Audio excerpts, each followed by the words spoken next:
aquellos hermanos, ¿me escuchan? Sí. ¿Me escuchan? ¿Un poquito más alto? ¿Ahí se oye mejor? Sí. Ah, bien. Bueno, hermanos, ¿qué es esto? Ya estoy como el hermano genio, ¿verdad? Sí. Una cuchara. Una cuchara. Bueno, Una pala. ok.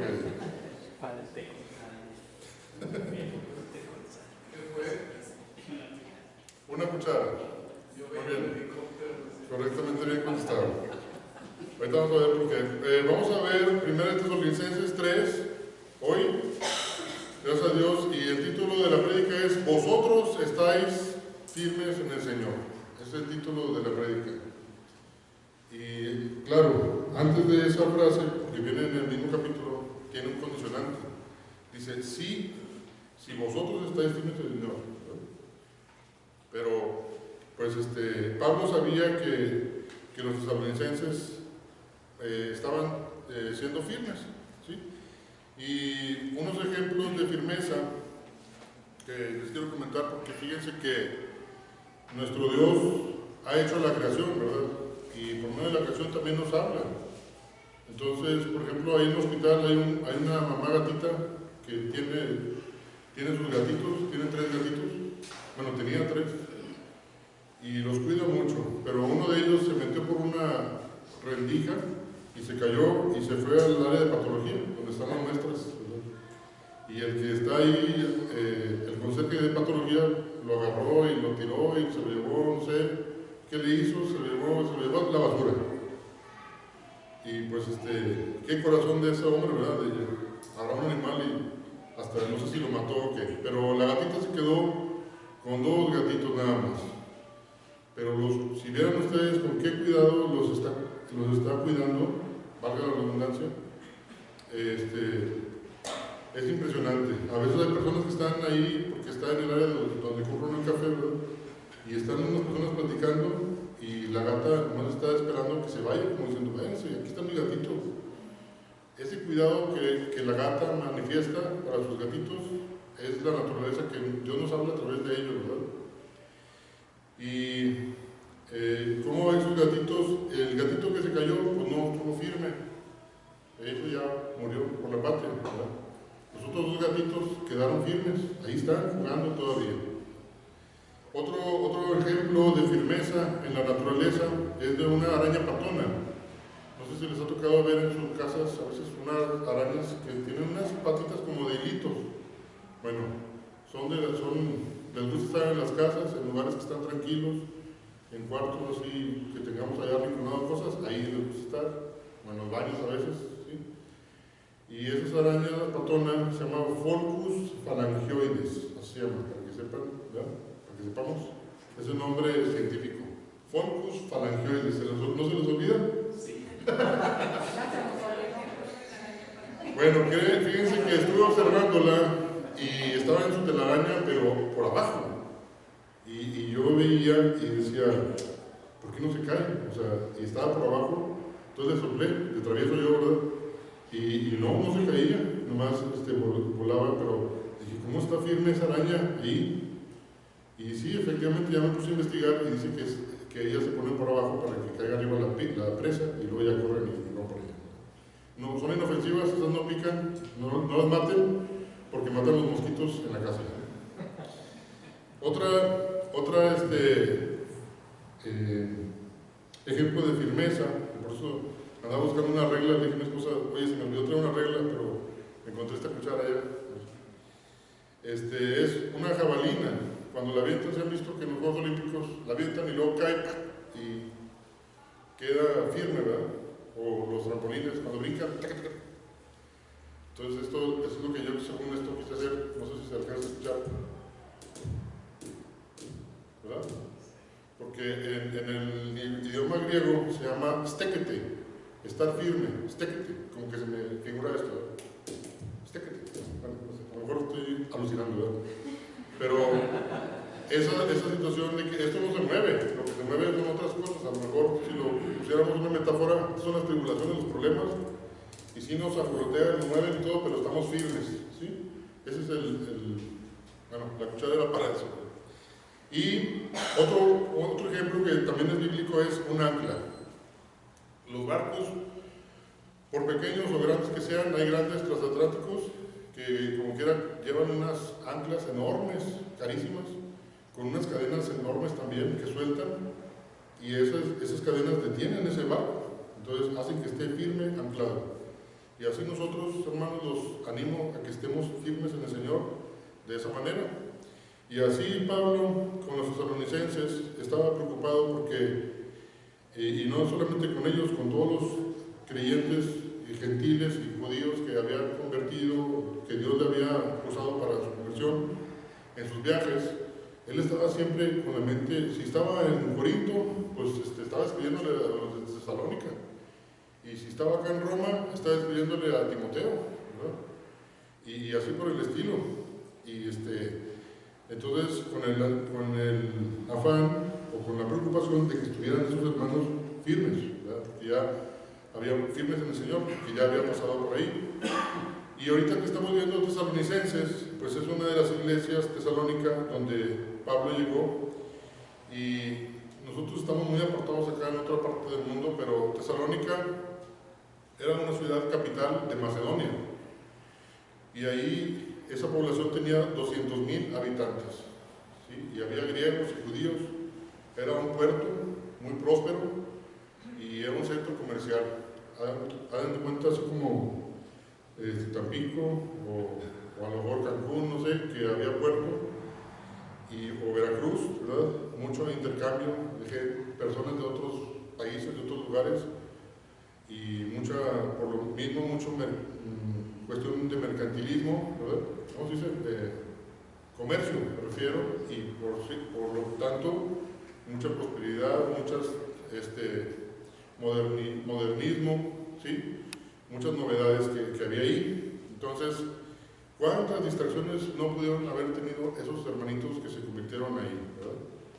Y siendo también un lugar próspero, pues también a veces sabemos que el dinero desvía la atención del Señor, ¿verdad? Y era por ahí pasaba una carretera muy importante que se llamaba la vía de Vía Ignaciana, ¿sí? Y esa carretera cruzaba todo el Imperio Romano desde el este, hasta el oeste, hasta llegar a Roma, y pasaba por Tesalónica y pasaba también por Filipos, ¿sí? Era una carretera muy importante, Vía Ignaciana. Y ahí, a 160 kilómetros al oeste de Filipos, estaba entonces ya Tesalónica. Por eso Pablo visitó Filipos y luego Tesalónica. Y pues era una ciudad, Tesalónica, estratégica para el trabajo misionero de Pablo, ¿sí? Y si nosotros leemos el pasaje que ahorita ya se leyó, que es 1 Tesalonicenses 3, así leyéndolo muy rápido, de repente nos podemos perder, pero teniendo un contexto de cómo fue el trabajo misionero de Pablo en Tesalónica, quiero que les voy a pedir por favor que abran su Biblia en Hechos 17. Y ahí viene cuando Pablo apenas llegó a Tesalónica, en ese segundo viaje misionero, y qué fue lo que pasó ahí. Se los voy a leer, unos versículos de Hechos 17. Dice, pasando por Anfípolis y Apolonia,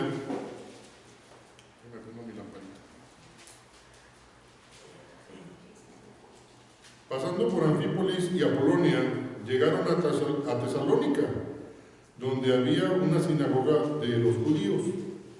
Y Pablo, como acostumbraba, fue a ellos y por 3 días de reposo discutió con ellos, declarando y exponiendo por medio de las Escrituras que era necesario que el Cristo padeciese y resucitase de los muertos, y que Jesús, a quien yo os anuncio, decía él, es el Cristo.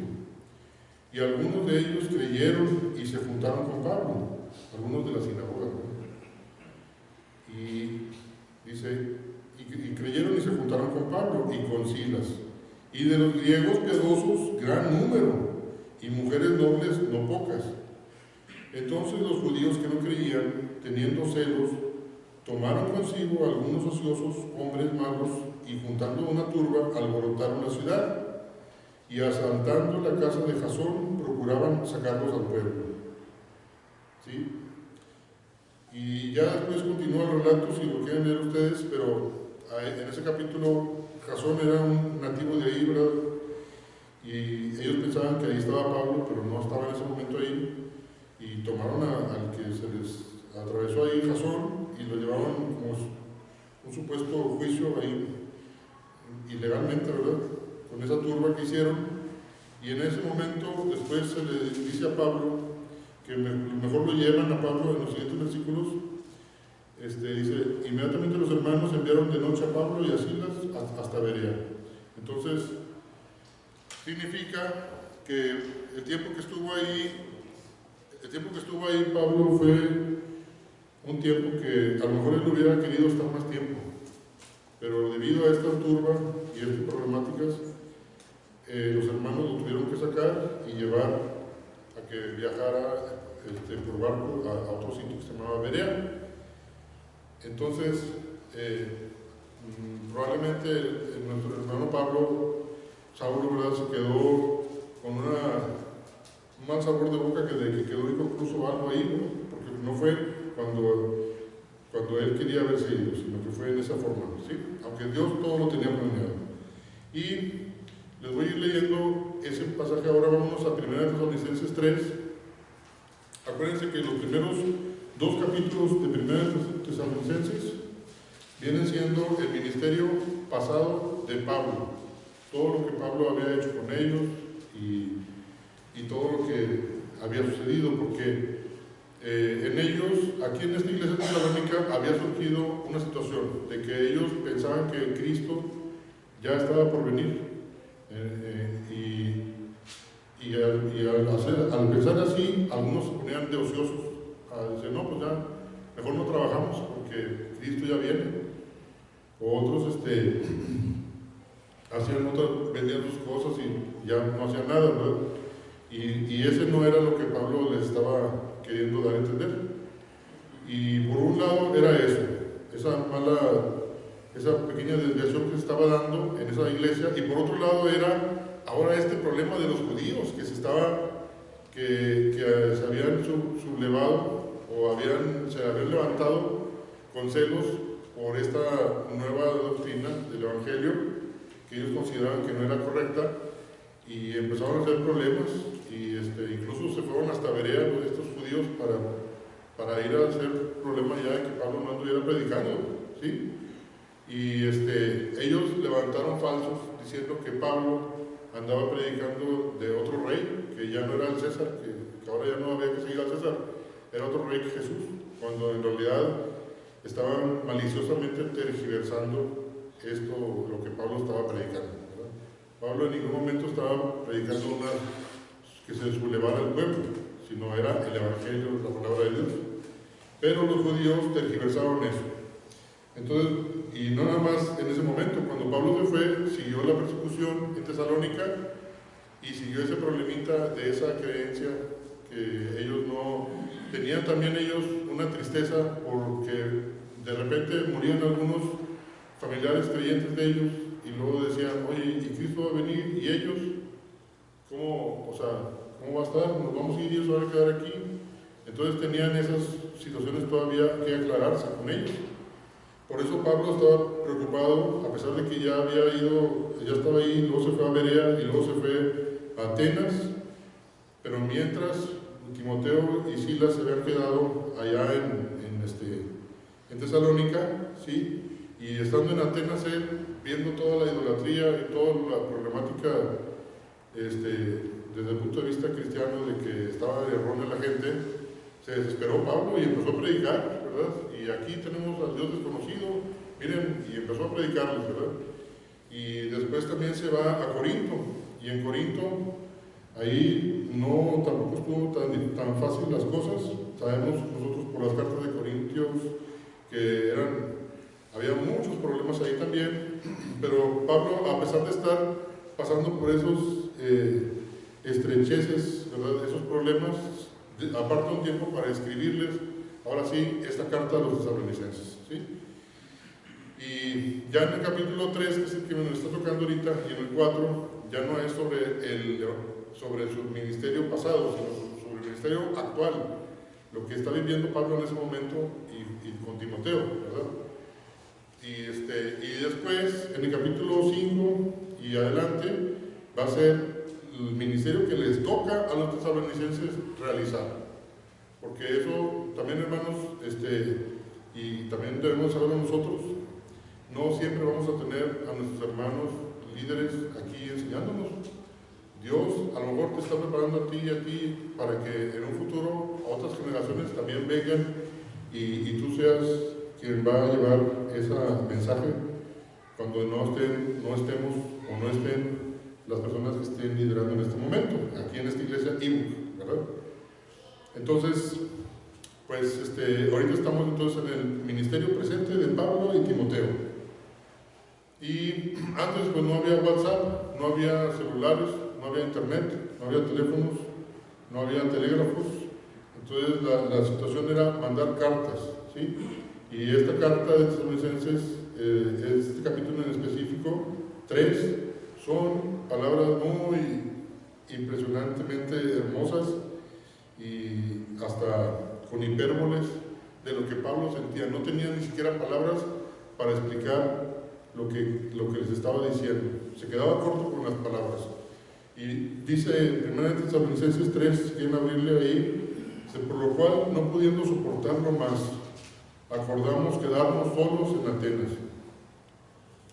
Y fíjense, ese era, no soportarlo más era como si estuviera resistiendo un problema. Y dice la palabra de Dios que el justo tiene muchos sufrimientos, ¿verdad? Pero de todos ellos los librará el Señor. Entonces, muchas veces los padecimientos del justo precisamente son eso, la preocupación por otros hermanos, cómo estarán pasándola, cómo estarán creciendo en el Señor, si estarán madurando o no, o si habrá entrado el tentador ahí para meter el pie, ¿verdad? Dice, entonces, no pudiendo soportarlo más, ya no aguantaba Pablo, quería ir, pero no podía, entonces acordamos quedarnos solos en Atenas. Y esa palabra solos es quedarse desamparado, como cuando al Señor Jesucristo le dicen, cuando murió un hombre y dejó su esposa, y si otro hombre, su hermano la toma, ¿verdad? Y luego muere y luego la toma otro hermano, ¿y quién es el esposo? Bueno, ahí usan esa palabra, quedarse, cuando la dejas, murió un hombre y la dejas sola, ¿verdad? Es la misma palabra acá. Entonces, es una palabra fuerte, donde Pablo decía, estoy solo aquí en Atenas, ¿verdad? Y enviamos a Timoteo, dice, versículo 2, y enviamos a Timoteo, nuestro hermano, servidor de Dios y colaborador nuestro en el Evangelio de Cristo, para confirmaros y exhortaros respecto a vuestra fe. Aquí hay unas cosas de que dice, enviamos a Timoteo, y enviamos, es como, hay una palabra que es misil, en latín, ¿verdad? Me recuerda los misiles, ¿sí? Qué bueno que todos los creyentes fuéramos así, que nos pican un botón y ¡pum! Ya te envían como un misil a hacer la misión que tienes que hacer, ¿verdad?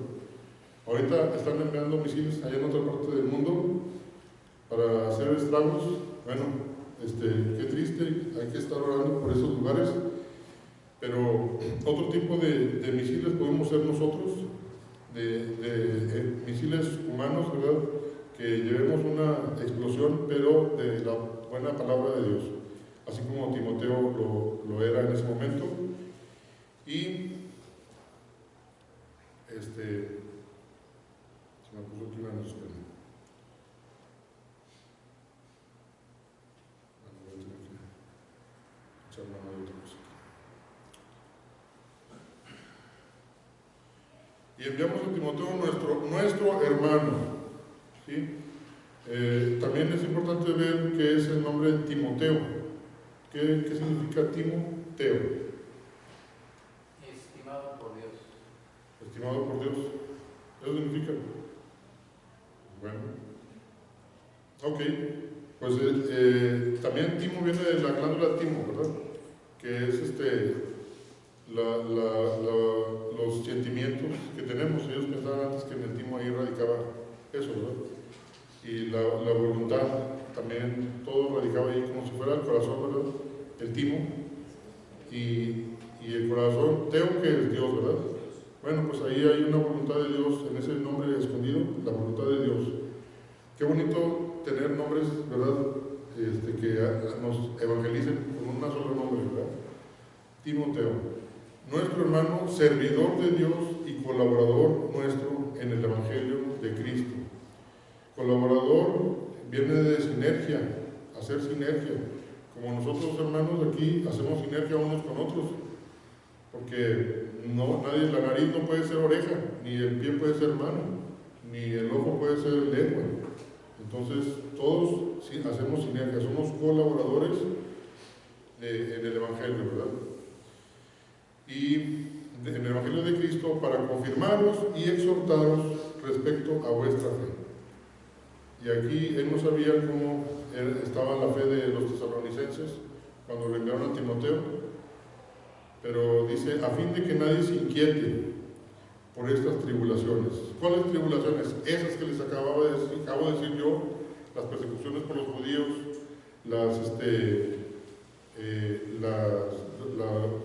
el temor a la segunda venida de Cristo, que se fueran a quedar ahí los creyentes y que habían fallecido. Y luego aparte, se puede ver por el contexto de la carta que pudiera alguien haberles dicho, bueno, y si tanto les preocupan a Pablo, ustedes como iglesia, ¿por qué no viene otra vez? ¿Verdad? Es un predicador más, ¿verdad? Que en realidad está buscando otra situación, a lo mejor una ganancia económica, no tiene un interés en realidad por ustedes, ¿verdad? Entonces todo eso eran tribulaciones que podían inquietar a los tesalonicenses. Inquietar aquí la palabra es como un perrito que está con la cola, muévele y muévele, ¿verdad? Yo a veces llego a la casa y los perros no me dejan ni entrar porque ya quieren que les dé de comer, ¿verdad? Y ahí están, perrito, mueve la cola. Entonces no, dice aquí que no, a fin de que nadie se inquiete por esas tribulaciones. Y es difícil, hermanos, a veces porque nos lleva de encuentro las tribulaciones, las preocupaciones, pero tenemos la parte de Dios, tenemos la presencia de Dios en nuestras vidas, y eso es lo que nos debe mantener firmes, ¿verdad? Y a contar de nosotros impartir esa quietud a los demás, ¿sí? Dice que a fin de que nadie os inquiete por estas tribulaciones, porque vosotros mismos sabéis que para esto estamos puestos. Ahora usamos esa frase, ¿verdad? ¿Estás puesto? No estás puesto, ¿verdad? Para lo más que aquí en Monterrey dicen que para la carnita asada, ¿verdad? No, para eso no, para servir a Dios, como ahorita que estamos en la reunión, ¿verdad? ¿Estamos puestos o no estamos puestos? Bueno, fíjense cómo viene esa frase aquí, porque vosotros mismos sabéis que para esto estamos puestos. Pablo sabía que el ser cristiano no es estar en un lecho de rosas. El ser cristiano, a él mismo, cuando él cayó ciego, ¿verdad? Y que fueron a curarlo de los ojos, aquel hermano que ahorita no me acuerdo el nombre, Ananías, sí, gracias, hermano. Decía, tenía miedo de ir porque pues había asesinado a gente, ¿verdad? Bueno, no dice la Biblia, pero al menos sí los había sacado arrastrado, ¿verdad? De las sinagogas a la cárcel, ¿verdad? No sabemos si asesinaban, pero bueno. Pero sí tenía miedo de Pablo, y entonces decía, ve, le dijo el Espíritu Santo, ve, porque instrumento escogido es este, y yo le mostraré cuánto ha de sufrir por causa mía. O sea que el asunto es de sufrir, sí, pero no es sufrir por sufrir, es sufrir por una causa que es Cristo, ¿verdad? Tampoco se trata de masoquismo, ¿sí? Entonces aquí igualmente dice, para esto estamos puestos. Y sabemos que cuando una persona, Dios le pone en su corazón hacer la voluntad de Dios, va a haber contras, siempre va a haber obstáculos, siempre va a haber cosas que se atraviesen, problemas, enfermedades, muchas cosas se van a venir. Pero para eso estamos puestos. Dice, porque también, estando con vosotros, os predecíamos que íbamos a pasar tribulaciones, como ha acontecido y sabéis. Por lo cual, también yo no pudiendo soportar más, otra vez dice eso, el corazón de pastor que tenía Pablo, no pudiendo soportar más, envié para informarme de vuestra fe, no sea que os hubiese tentado el tentador, y que nuestro trabajo resultase en vano. ¿Sí? Y cuando Pablo envía para informarse de la fe de ellos, dice que él estaba esperando que no hubiera el tentador atacado ahí ese trabajo ministerial que había hecho. Y pues el tentador, hermanos, en la Biblia se aparece, y lo vemos en el Nuevo Testamento, a veces representado como un león rugiente, ¿verdad? O a veces también como una serpiente, o puede ser también como cuidado de los perros, dice la Biblia, ¿verdad? Como un perro. Si ustedes que estuvieran, imagínense que, bueno, ahora como de la película de Gladiador nueva, no sé si ya la vieron, no la vean, está bien sangrienta. Pero imagínense que ustedes les meten ahí al Coliseo y luego hay 3 catafixias, 3 puertas, y en una hay unos leones, y en otras son serpientes, y en otras son perros salvajes. ¿Cuál escogerían ustedes? Ninguna. Son animales que nos dan bastante miedo, ¿verdad? Pero así es Satán, cuando no toma de una forma o de otra, muy subrepticiamente, puede atacarnos, ¿sí? O incluso puede ser de forma más agresivas, ¿sí?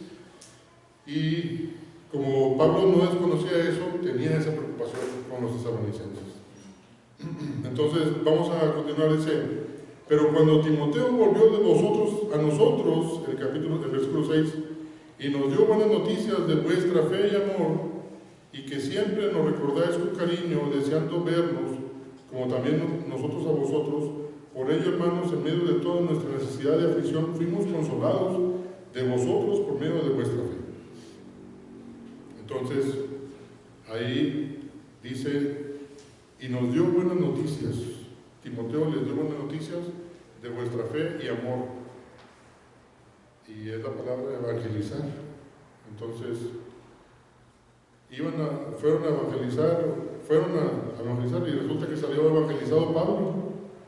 Salió con buenas noticias Pablo, ¿sí? De lo que ellos estaban teniendo, el testimonio de la vida de fe que tenían, llena de fe y de amor. Pablo ya no estuvo ahí. ¿Cómo pasó ese milagro? Por el Espíritu Santo. Él es el que hace que estén ellos firmes, que se sembró la semilla, y el crecimiento, dice la Biblia, lo da Dios, ¿verdad? Pero es un milagro en el corazón del hombre. Entonces, Pablo salió con buenas noticias, salió ahora evangelizado, ¿sí? Y al saber que también que lo estaban recordando con mucho cariño, ¿verdad? Y querían verlo a ellos, ¿verdad? Dice, por ello, hermanos, versículo 7, en medio de toda nuestra necesidad y aflicción, fuimos consolados de vosotros por medio de vuestra fe. Aquí en estas palabras de consolación, ¿verdad? Viene la palabra paracleto, para una que se parece a la de que se usa para el Espíritu Santo, paracleto, que es consolar. Entonces, Timoteo también, cuando fue ahí, sí, en cierta forma fue para estimularlos, para consolarlos, ¿verdad? Pero también, al mismo tiempo, ellos fueron consolados. Entonces, viene lo que se ha predicado, ¿verdad?, en la Biblia, unos a otros. No sabemos cómo Dios también nos usa entre creyentes unos con otros, pero es así lo que se da, ¿verdad? Y dice, en medio de toda nuestra necesidad y aflicción fuimos consolados de vosotros por medio de vuestra fe. Porque ahora vivimos si vosotros estáis firmes en el Señor. Aquí tan intenso era Y tan importante era que los tesalonicenses estuvieran firmes para Pablo, que dice, si ustedes no están bien, no, pues yo me muero, ¿verdad? Viene siendo una expresión muy, muy hebrea, ¿verdad? Como los orientales eran así, son muy intensos en sus expresiones, ¿verdad?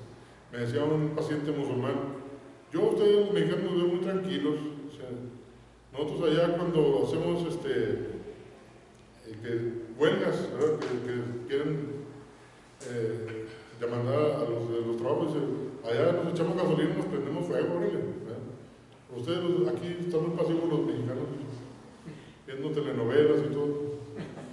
Y entonces allá los orientales pues, son muy expresivos. Y así Pablo decía, si ustedes no están bien, yo me muero. Prácticamente era su sentido. Pues, ¿sí?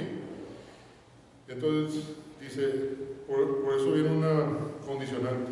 Sí, porque ahora vivimos, sí, pero si vosotros estáis firmes en el Señor.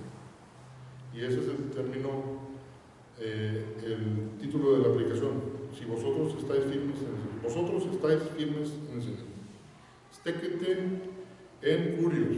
Stéquete, suena como ese palito. Jiméis, stéquete en curios. Curios es el Señor. Y por lo cual, que por cierto significa también estar de pie. Estar firme significa estar de pie. No dos pies que se pongan.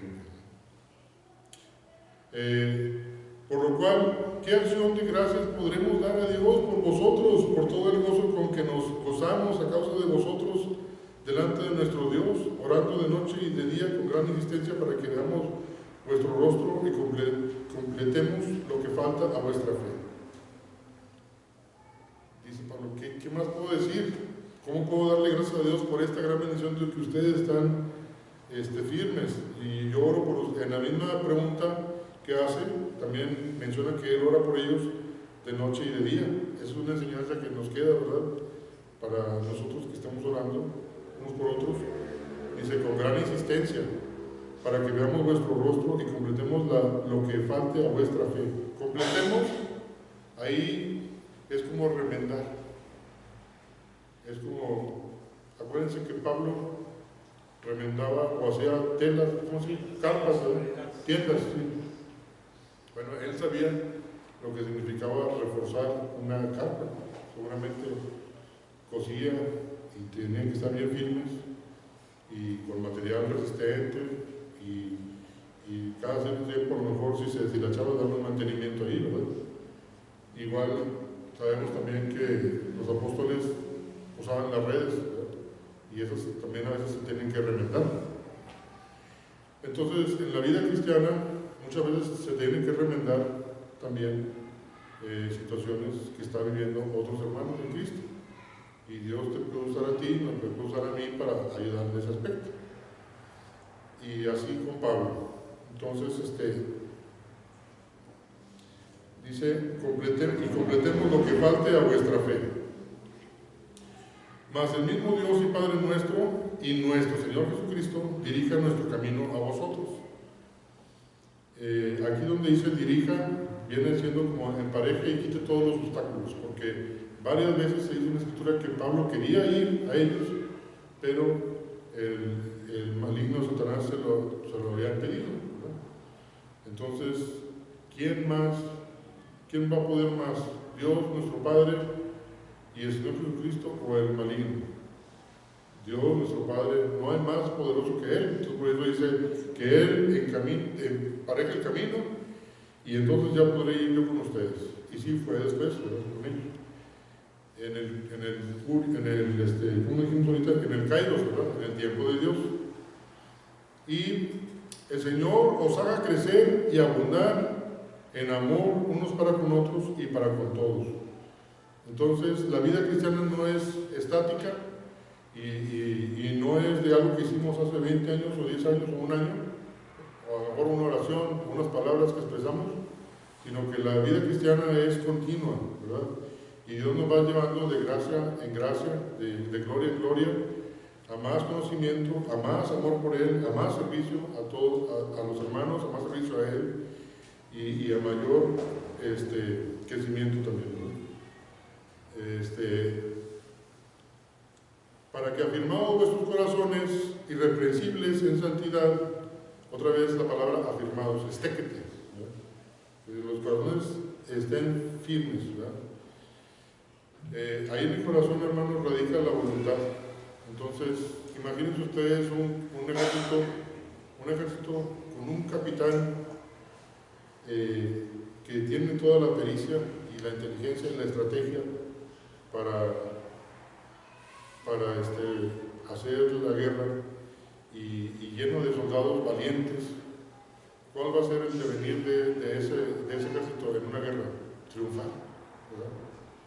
Entonces, nosotros, que Dios nos ponga esa voluntad, que sea como ese deseo de servirle, que es como ese capitán, ¿verdad? Que también es nuestro Señor, pero todos nuestros sentimientos, nuestros pensamientos, nuestros deseos, nuestro ser espiritual, nuestro ser físico, todo siga a ese capitán y a la voluntad del Señor para poder estar firmes en nuestros corazones siguiéndolo. Ay, voy a tener que hacer, no sé, voy a ir a predicar a un lugar, que bueno, a la Macroplaza. Ay, no, ¿sabes qué? Me voy a preparar y voy a dormir bien, quiero levantarme con buen ánimo, voy a ir a trabajar, voy a dedicarle para comprar folletos, voy a hablarle a 2 o 3 personas para que me acompañen y organizar eso que Dios pone en su corazón, y luego ya llega el día que lo vas a hacer y a lo mejor no tienes ganas por algo, ¿verdad? Pero tú ya como te tomaste, Dios te dio ese poder de determinarlo y te da esa fortaleza de mantenimiento de ánimo, ¿verdad? Pues vas y lo haces y Dios te ayuda, ¿sí? Entonces, dice, irreprensibles en santidad. Eso es lo que le preocupaba también a Pablo, que no estuvieran viviendo ahí, dejándose llevar por el mundo, los tesalonicenses, dice, delante de Dios, de santidad delante de Dios.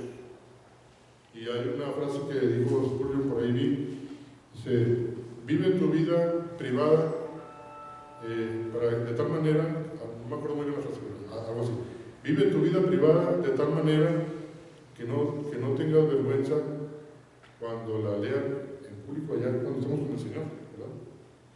Entonces,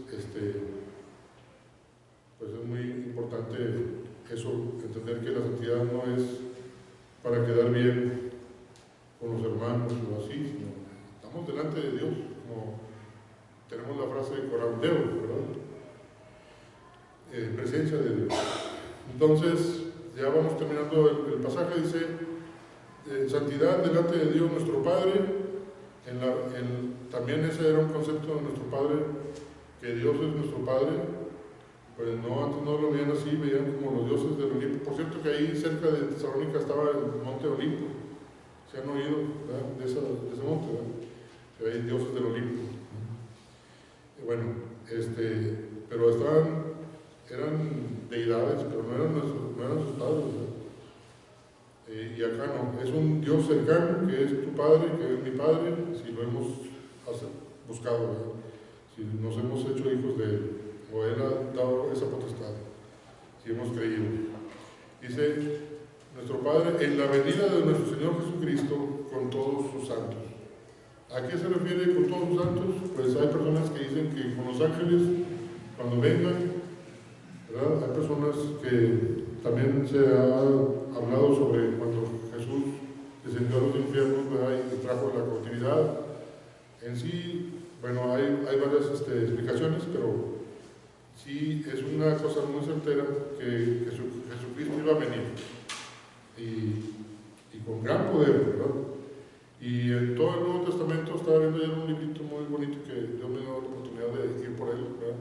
Porque lo vimos y bueno, después venimos y cuando volví a ir todavía estaba ahí y ¡ay, qué bueno que todavía está! Y ahí vienen todas las citas del Nuevo Testamento donde viene la segunda venida de Cristo. No más viene aquí en Tesalonicenses, viene en muchas partes, el mismo Señor Jesucristo lo dijo, ¿verdad? Bueno, entonces hasta aquí llegamos. Ahora la explicación del pasaje, pues es esta, ¿verdad? De que los estadounidenses, ya más o menos les fui diciendo, vieron muy duras, se las vieron muy duras con los judíos en aquella ciudad, por los celos que se armaban una revuelta y todo eso, y imperaba el paganismo ahí en esa ciudad, y como les digo, ahí estaba el Monte Olimpo cerquita, y entonces, además, Pablo, como su padre en la fe, no pudo estar mucho tiempo con ellos, y aún así ellos estuvieron firmes. Y todo esto también a pesar de las dudas por la segunda venida de Cristo, ya que, bueno, lo que ya les comenté, ¿verdad? Ellos tenían preocupación por sus familiares que ya habían sido sepultados. Y aquí después vemos nosotros en este pasaje el corazón de Pablo, el corazón del pastor que tenía Pablo, donde él tenía un gran afecto por ellos, un sacrificio que él hacía al quedarse solo, para que ellos tuvieran alguien que les ministrara, ¿verdad? Además de eso, enviarles un colaborador, la compasión que muestra por ellos al saber que han tenido esas tribulaciones. Ese es otro aspecto del corazón de Pablo como pastor, la protección que procuró con ellos al enviarles a Timoteo, el deleite de verlos bien en el Señor, la gratitud a Dios por sus vidas de fe y la intercesión que hacía de estar orando por ellos. Entonces, de acuerdo a esto, podemos sacar dos aplicaciones de este pasaje, que es, se extraen dos principios generales, ahí los tomé ahí de la Biblia de Lingetz, y para ti y para mí. El primero, el principio de la comunicación de seguimiento, y es se lo voy a leer, dice: los líderes espirituales deben desarrollar un plan para estar en contacto con los nuevos creyentes y asegurarse de que crezcan espiritualmente. Vamos a ver Mateo 28, 19, 20. Es la gran comisión, ¿verdad?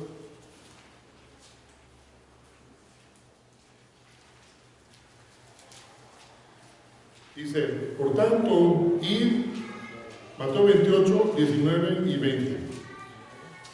Capítulo 28, versículos 19 y 20. Por tanto, id y haced discípulos a todas las naciones, bautizándolos en el nombre del Padre y del Hijo y del Espíritu Santo, enseñándoles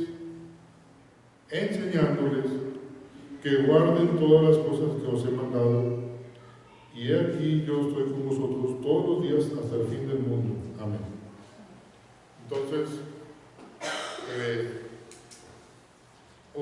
se ha visto, como decía nuestro hermano Carlos ahorita en la mañana, que las nuevas generaciones de creyentes les hacen preguntas a veces un poco básicas, doctrinales o teológicas, y no saben responder exactamente.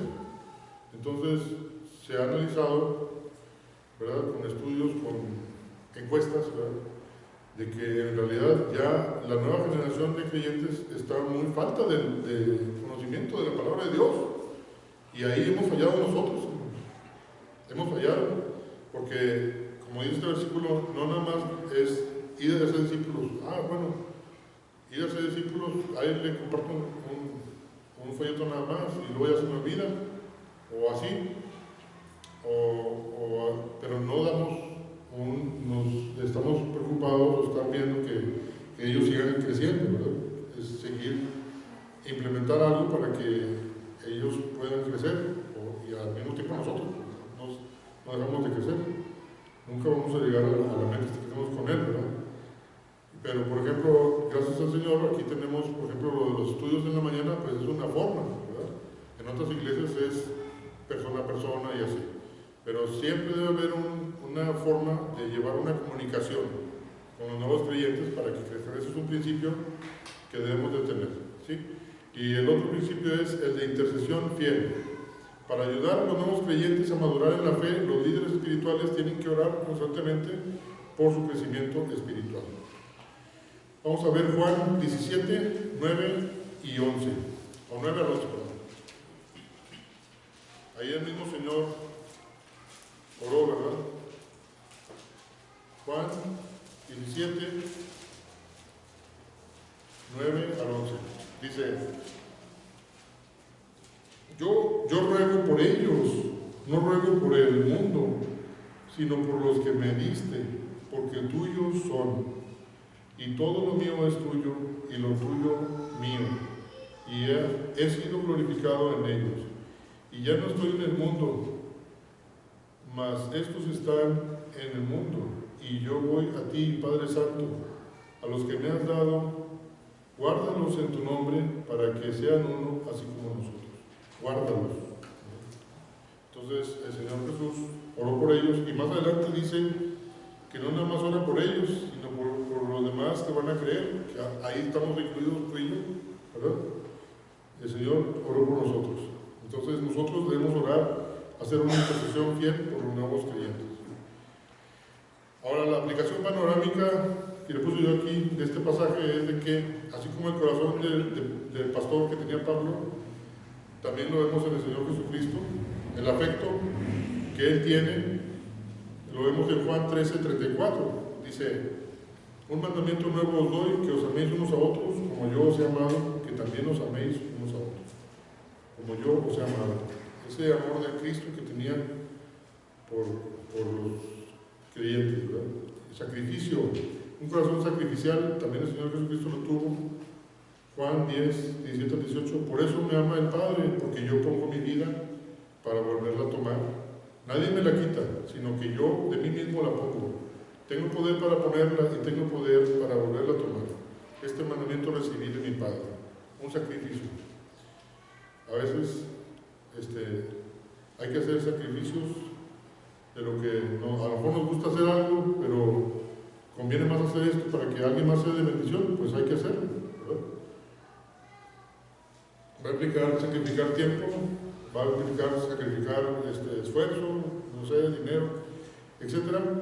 Sí, pero ese es el ejemplo que tenemos en el Señor, y qué maravilla que nuestro Señor dio su vida por nosotros sacrificialmente, ¿verdad? Compasión, así como Pablo tenía compasión por Tesalónica, también el Señor dice: y al ver las multitudes tuvo compasión de ellas, porque estaban desamparadas y dispersas como ovejas que no tienen pastor. Protección, Mateo 23:37. ¿Qué dijo el Señor? Jerusalén, Jerusalén, que matas a los profetas y apedreas a los que te son enviados. ¿Cuántas veces quise juntar a tus hijos como la gallina junta sus polluelos debajo de las alas y no quisiste? Protección. Deleite al verlos. En Hebreos 12:2 dice: puesto a los ojos de Jesús, el autor y consumador de la fe, el cual por el gozo puesto delante de él tenía ese gozo, ¿verdad? Delante de él sufrió la cruz, menospreciando el oprobio, y se sentó a la diestra del trono de Dios. Gratitud. Bueno, sería agradecido a nuestro Señor Jesucristo. Vemos ahí un versículo, a lo mejor está un poquito fuera de contexto, pero cuando resucitó a Lázaro, acuérdense que dijo, fíjense, en Juan 11:41, entonces quitaron la piedra de donde había sido puesto el muerto, y Jesús, alzando los ojos a lo alto, dijo: Padre, gracias te doy por haberme oído. Agradecimiento, ¿no? Y seguramente que en muchas otras situaciones el Señor siempre tenía un corazón agradecido, seguramente, aunque no lo vemos esas palabras en sí, pero es un hecho, ¿no? Intercesión. Dice Romanos 8:34, respecto a nuestro Señor Jesús, dice: ¿quién es el que condenará? Cristo es el que murió, más aún el que también resucitó, el que además está a la diestra de Dios, el que también intercede por nosotros. Entonces, nosotros, hermanos, imaginémonos que somos Tesalónica, no estamos allá en Macedonia, estamos aquí en México, pero no estamos aislados, ¿verdad? El Señor nos manda ahí a alguien, a un consolador, a un Timoteo. Nosotros tenemos aquí el Espíritu Santo, y el crecimiento que se está dando aquí, que si lo vemos con ojos físicos no se ve, pero con ojos espirituales sí hay un crecimiento. Bueno, tenemos un pastor que es el Señor, y Él tiene todas esas características que hasta el momento lo está haciendo con nosotros, intercediendo por nosotros, ¿sí? Y Él se deleita en nosotros, el Señor, cuando nos ve en su camino, ¿verdad? Él nos protege, Él tiene compasión por nosotros. Las pequeñas o grandes cosas que se puedan hacer ministerialmente, Él lo toma en cuenta, Él lo ve, y Él se sacrificó por nosotros también. Entonces, aquí vamos terminando, dice, recordar esos ejemplos de estar firmes de este. ¿Sí? Vosotros estáis firmes en el Señor, es una condicionante, pero quitarle la condicionante ya es como una aseveración, ¿verdad? Y lo sabemos que estamos en Él, porque Él está en nosotros, y que no vayamos a ser como aquel gatito que se perdió, se cayó y se fue y ya no se supo. ¿Sí? Firmes como esa araña que hasta de boca abajo está firme, increíble, ¿verdad? Firmes como un ancla, firmes como una jabalina clavada. Y esta predicación pues es de aliento, y la siguiente que va a tocar va a ser sobre edificación y exhortación también. Y la siguiente va a ser de lo que les tocaba a los tesalonicenses ahora hacer, ¿verdad? Para ahora con su propio ministerio. Así que, por lo pronto, esta predicación es de aliento y saber que estamos firmes en el Señor. Sépanse, hermanos, que estamos firmes en el Señor. Nada más y nada menos que en Él. En esas buenas manos estamos. A veces me dicen los pacientes, cuando estoy haciendo un procedimiento fuerte de estar picando aquí el huesito, ¿verdad? O acá. No, doctor, estoy en sus manos. Y ahí estamos concentrados haciendo las cosas delicadamente, ¿verdad? Entonces nosotros igual estamos en manos de Dios y son las mejores manos que podemos estar. ¿Sí? Dios les bendiga.